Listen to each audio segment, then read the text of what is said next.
news and events COVID-19 on June 19.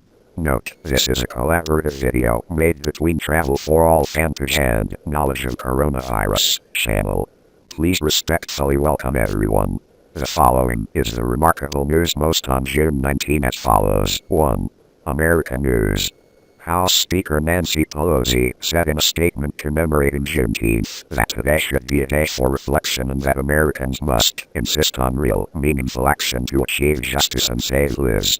Juneteenth commemorates the day that Union Army Major General Granger rode into Galveston, Texas, and told slaves of their emancipation.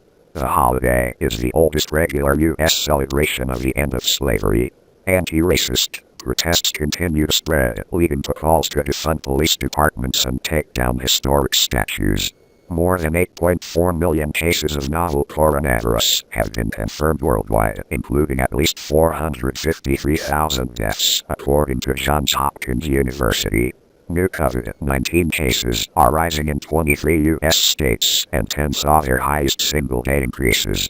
Despite rising coronavirus cases in Oklahoma, President Trump is forging ahead to host a rally in Tulsa tomorrow that is expected to be attended by thousands. Trump said in a Wall Street Journal interview that some people at the rally this Saturday may catch coronavirus, but added it's a very small percentage. The U.S. Supreme Court has ruled against President Donald Trump's order to cancel the DACA Immigrant Child Protection Program. The DACA program was created to protect Dreamers, a term often used to refer to beneficiaries of this policy, the equivalent of about 650,000 young people immigrating to the United States without proper records. This is an Obama-era policy that the Trump administration has sought to end since 2017. 2. Update the situation of COVID-19 in the world. As of 6H June 19, the world recorded 8,565,345 people infected with COVID-19 acute respiratory infection caused by COVID-19, including 455,481 deaths and 4,507,785 people recovered. The U.S. faces the risk of a re-outbreak of COVID-19 when in recent days, the number of new infections has shown signs of increasing again. In the past 24 hours, the U.S. recorded an additional 25,696 people infected, bringing the total number of infections to 2,261,423, of which the number of deaths exceeded 120,000 to 120,615 cases. 929,322 people infected with COVID-19 recovered. 3. Brazilian news. Brazil has recorded the highest number of new deaths in the world. In the past 24 hours, 1,204 deaths have been recorded, bringing the total number of deaths in the country to 47,869 out of 983,359 cases of infection. 4. Indian news. India continues to record a new record high number of new cases, with 13,827 cases, bringing the total number of infected people to 381,091, of which there were 12,604 deaths. After 20 soldiers died in clashes on the night of 15.6, the Indian public is seething with a government demanding sanctions from China. 2 Indian ministers added fuel to the fire by sharply criticizing Beijing and urging people to boycott Chinese goods. Earlier, the Indian Transport Corridor Group, the FCCIL, under the Indian Ministry of Railways, said it decided to terminate the contract with Beijing Signal and Telecommunications Company. The cancellation of the $62.8 million contract between the Indian Specialized Transportation Corporation, the FCCIL, and the Chinese company is the first round of bullets to teach lessons to anyone who harms the military. Indian Health Minister Harshvardhan posted on Twitter. The Indian Air Force, IAF, is urging the government to buy 12 more Su-30 and 21 MiG-29 fighters after the clashes with China.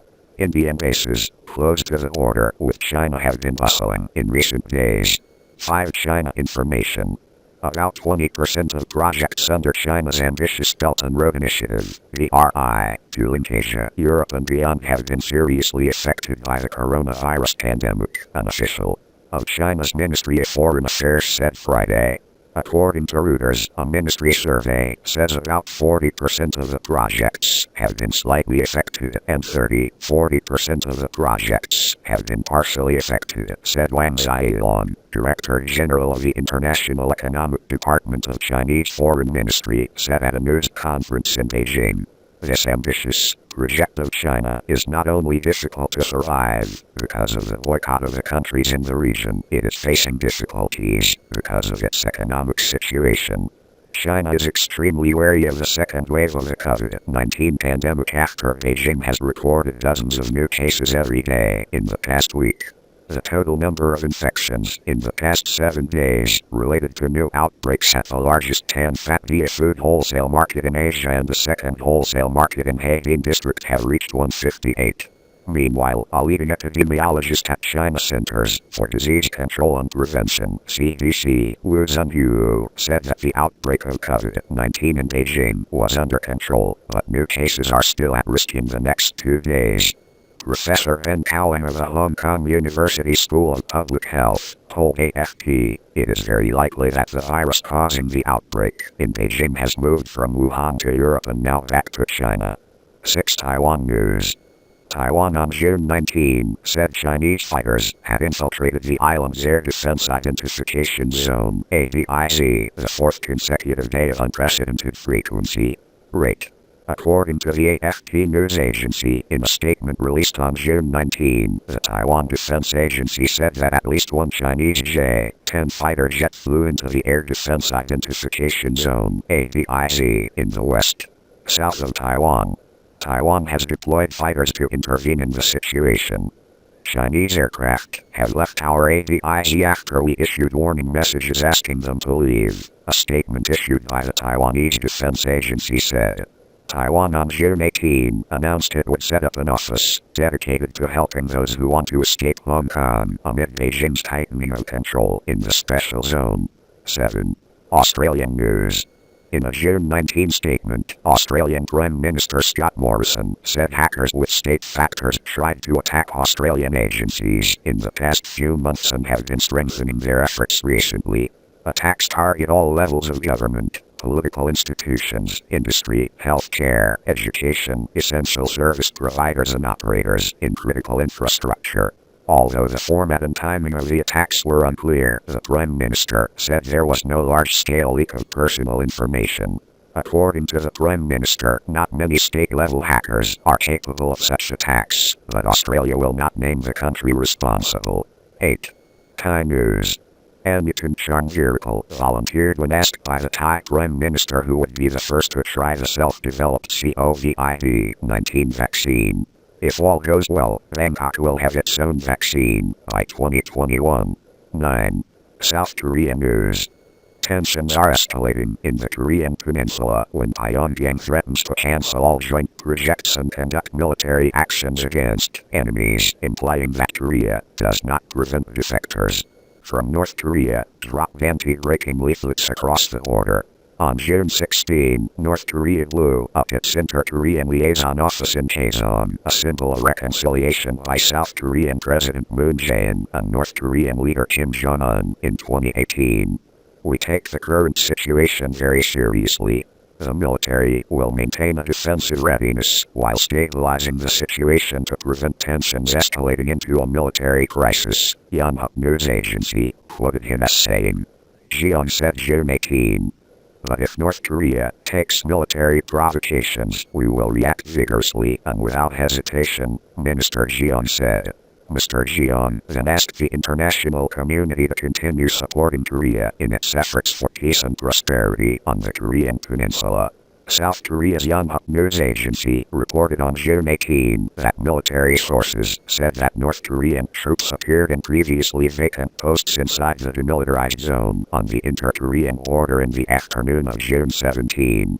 Pyongyang has about 150 military posts in the area and many are left vacant after the inter-Korean tensions deal signed in September 2018. The move is in line with Pyongyang's earlier warning that it will restore posts inside the demilitarized zone and resume all military exercises near the border with South Korea. This is the latest move after North Korea collapsed its inter-Korean liaison office in Kaesong Common Industrial Area on June 16. According to local media, about 100 North Korean soldiers appeared in the Kaesong Industrial Area after the office collapsed. After the explosion, Pyongyang continued to threaten to send troops to Kaesong, the mountain resort of Diamond, Pyongyang. At the same time, North Korea's Rodon Sinmun claimed the demolition of this office was only the beginning. 10. Qatar News. On June 18, the Qatar Ministry of Health announced that an additional 1,267 cases of COVID-19 were detected, bringing the total number of dangerous diseases to 84,441. Meanwhile, the number of deaths due to COVID-19 in Qatar is currently 86. The number of COVID-19 cases in Qatar tended to increase again because some people did not strictly comply with preventive measures such as participating in large groups of people and not implementing social gap. Our newsletter is now over. Thank you for always watching and supporting our videos. Please subscribe Knowledge of Coronavirus channel at https://tindercom/s4gaps Knowledge of Coronavirus channel and travel for all fanpage respectfully and see you in the next video. Our newsletter is now over. Thank you for always watching and supporting our videos. Knowledge of Coronavirus channel and travel for all fanpage respectfully and see you in the next video. 16. Global Trade News. COVID-19 has reshaped the global trading system and it needs more adjustments. The first is that restrictions can continue after the COVID-19 epidemic ends and the scope will spread to other products. Requirements such as licensing, standards, labeling, etc. may increase, especially for a range of consumer goods and food products, on the basis of human safety and health. Moreover, protectionists can see the crisis as a rare opportunity and use this as an excuse to impose technical requirements on imported products to address the trade deficit. Second, while barriers dominate, governments and businesses can rethink and restructure their dependence on supply chains. Protectionists will want to bring the supply chain back to the country, while trade liberalists will promote further diversification of the supply and import chains, but will introduce a discipline. Certain trade to manage and secure supply chains. Either way, commercial discipline will be different than before and more defensive. Third, the market will change in many ways. Companies will depend heavily on technology. The retail sector will witness an increase in e-commerce. Industries will quickly shift to automation and less labor to ensure predictable activities even in times of crisis. More importantly, consumer behavior will change and will require higher standardization of products due to health and safety concerns. Accordingly, the way the industry operates will be changed and forced to meet higher standards. The market will set its own regime. In the end, the world cannot fight without coherence. States must be able to coordinate trade measures and ensure complementary to national policies. Our newsletter is now over. Thank you for always watching and supporting our videos. Knowledge of Coronavirus channel and travel for all fanpage respectfully and see you in the next video.